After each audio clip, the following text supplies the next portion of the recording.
Hello mga katambling! So eto na, nakikita nyo na naman yung ating mga coins. Ayan. Yung mga coins natin na iniipon natin every year. At kapag nakita nyo na to, alam nyo na yung ibig sabihin nito. Magbibilang na naman tayo ng mga ipon natin na coins for the month of March. Yes, ito po yung version ko ng Ipon Challenge and I've been doing this for about 5 years na yata kung hindi ako nagkakamali, and hanggang ngayon ginagawa ko pa rin siya. So I started doing this 2019 before the pandemic, and until now 2024 na po tayo, nag-iipon pa rin ako. Ayan. So bibilangin po natin to at hindi na natin patatagalin kasi alam ko excited na kayo na malaman kung magkano ba yung naipon natin for the month of March. So let's start!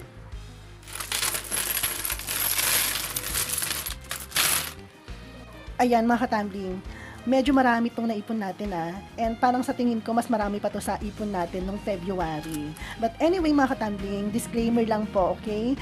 Sasabihin ko sa inyo to ng paulit-ulit at hindi ako magsasawang ulit-ulitin sa inyo to. Ito po, lahat po ng mga videos ko about my ipon challenge, ipinapakita ko po yun hindi para ipainggit or ipagyabang or ipagmalaki sa inyo. Guys, ipinapakita ko po lahat ng mga videos ko kasi gusto ko ma-inspired kayo, especially yung mga taong nahihirapan na mag-ipon, pero gustong-gusto nilang mag-ipon. Alam niyo yon? Kasi ang hirap talaga mag-ipon sa totoo lang. Pero sana itong mga nakikita niyo or napapanood yung videos from me, sana ma-inspired kayo, maging inspirasyon to para simulan yung pag-iipon, okay?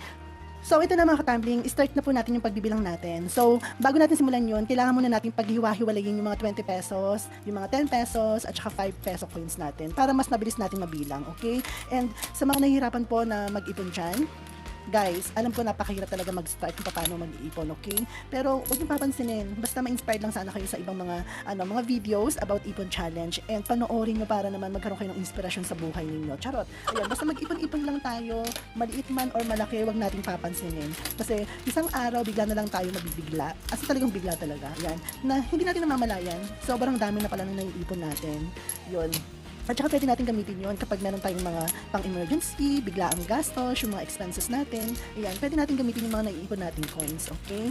And sabi ko nga sa inyo, super powerful po talaga kapag nakapag-ipon po tayo. And bibilisan ko na pala yung pagbibilang natin kasi kung i-video ko pa lahat ng pagbibilang na gagawin ko ngayon, matatagalan tayo. Kaya ipa-fast forward na lang natin para mas mabilis tayong matapos, okay?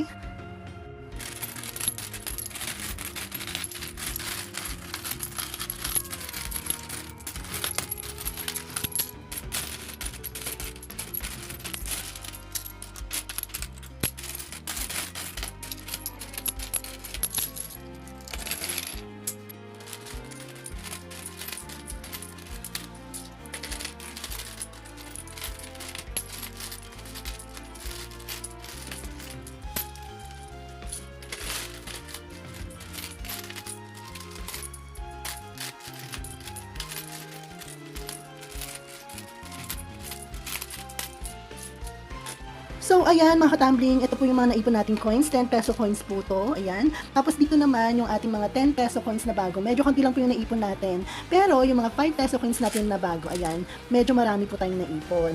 Tapos ito naman yung ating mga 20 peso coins, and sa tansya ko, marami to, siguro nasa 2,000 plus tong naipon natin ng mga 20 pesos, okay?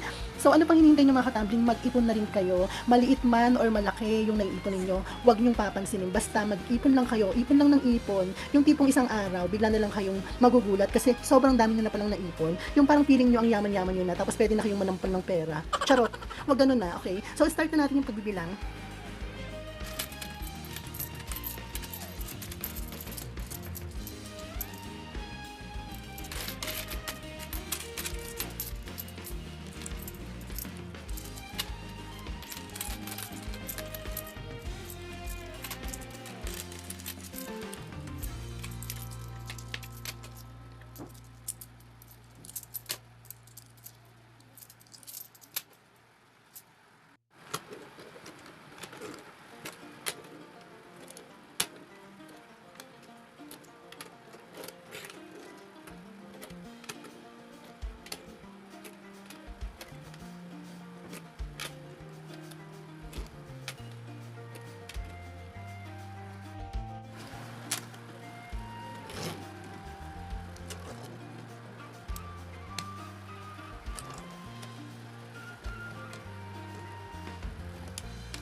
So, ito na mga katambling, this is it. So, ito, yung 20 peso coins po natin, bawat isa pong ganito, 200 pesos po yan. So, ibig sabihin, yung isang hilera po na to, 1,000 pesos po yan. So, meron tayong dalawa, 1, 2, 2,000 po. Tapos, meron po tayong sobra na 200 pesos. Ayan.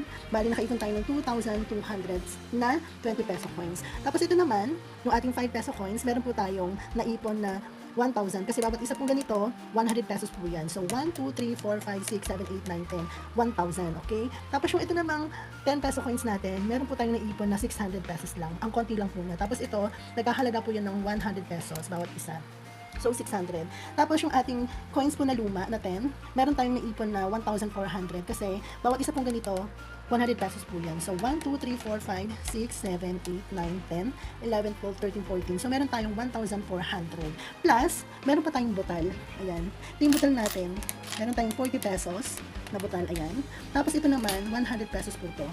Ayan. So, meron tayong butal na 140 pesos. So, itotal na natin. So, ayan mga katambling, isulat na po natin yung mga naipon nating coins. So, yung 20 pesos natin, meron po tayong naipon na 2,200 pesos. Yung 5 peso coins po natin, meron tayong 1,000 pesos. Yung bago po natin na 10 piso, meron tayong naipon na 600 pesos. Tapos yung luma naman po, may naipon tayong 1,400 pesos.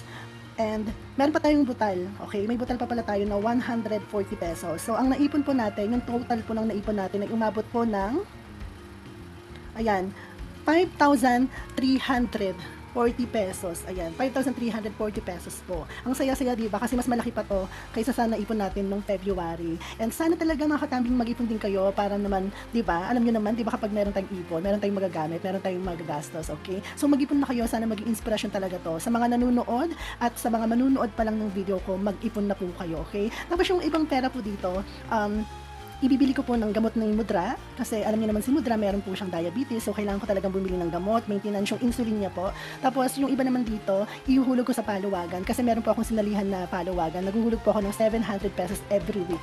Tapos meron din akong isang sinalihan na ipon-ipon din. So ang dami-dami ko talagang sinasalihan na ipon-ipon, no? Basta kapag usapang ipon, sumasali talaga ako. Pwede na nga akong tawagin na Queen of Ipon, charot, rin na ng ipon. So ayun lang mga katambling at sana maging inspirasyon talaga to sa inyo. Mag-ipon na kayo, okay? And sa mga nanonood dyan at manunood pa lang, please lang, uulitin ko, mag-ipon kayo. So, yun lang. Maraming salamat and bye!